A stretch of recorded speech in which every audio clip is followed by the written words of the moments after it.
Paris, debout, soulève-toi. Paris, debout, soulève-toi. Forte mobilisation pour la manifestation du 5 décembre.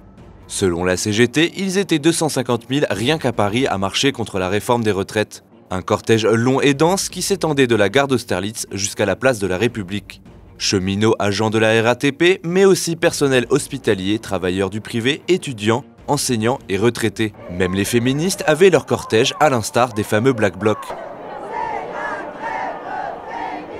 Si les manifestants se sont rassemblés pour exprimer leur colère et leur désapprobation quant à la réforme des retraites, la grogne était plus générale. Dénonçant la casse du système social par le gouvernement, ils exprimaient leur volonté d'en finir avec Emmanuel Macron. Moi je suis cheminot d'abord, donc évidemment que je suis directement impacté par la réforme des retraites, mais il n'y a pas que ça, quoi.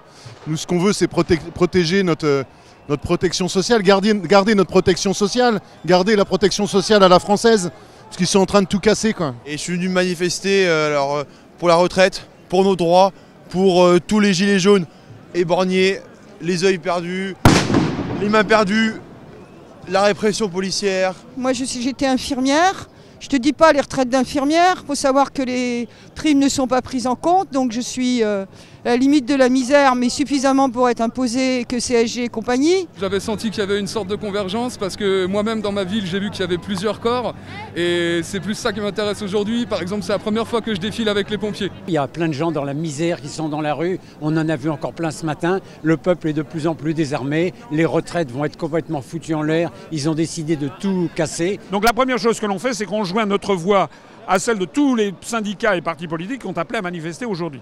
Mais on a une deuxième particularité, et là on est quasiment les seuls, c'est que nous expliquons, nous, que cette réforme des retraites, elle ne tombe pas du ciel, elle vient du rapport des grandes orientations des politiques économiques de la Commission européenne qui, année après année, réclame justement la fin des régimes spéciaux, réclame justement la retraite à points, réclame l'invention de la retraite par capitalisation et en fait veut nous imposer un régime qui n'est pas celui que les Français veulent.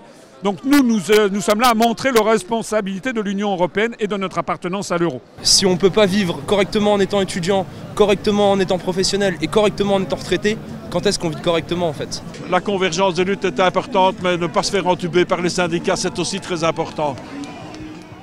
Les syndicats, ils sont là juste pour aménager le travail, tout ça, mais ça doit changer beaucoup plus que ça si on veut s'en sortir. Les syndicats installés qui font partie de la Confédération européenne des syndicats, je le rappelle, eh bien eux continuent à respecter l'omerta sur la responsabilité écrasante de notre appartenance à l'Union européenne et à l'euro. S'ils nous parlent comme à des gamins, franchement, on n'a pas envie de se faire raconter des salades par des mecs qui ont 32 piges. On a eu 32 piges, on sait ce qu'on faisait à leur âge. Si les Gilets jaunes n'avaient pas été là, il n'y aurait rien eu, quoi, non, d'un petit pétard. Les Gilets jaunes, c'est un mouvement extraordinaire. Non, je pense qu'il ne va absolument pas nous répondre. Je pense qu'il continuera à faire le travail par les flics, par son ministre de l'Intérieur qui est une vraie saloperie, excusez-moi du terme.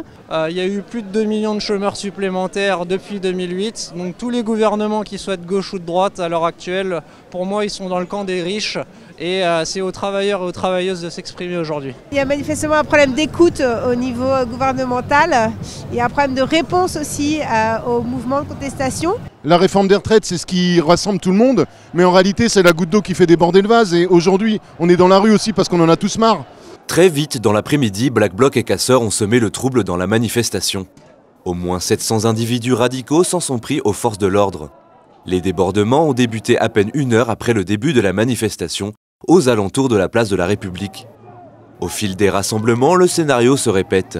Vitrines cassées, mobilier urbain incendié, les militants d'extrême gauche rejoints par les plus radicaux se sont affrontés 2 heures durant, les forces de l'ordre étant parfois obligées de reculer sous une pluie de projectiles.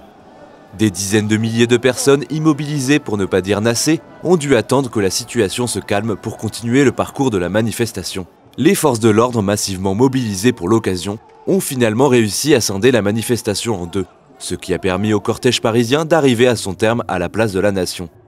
Si de nouveaux débordements ont éclaté sur cette place, ils sont restés limités. Les manifestants ont pu se disperser en milieu de soirée. Parmi eux, beaucoup déploraient les violences.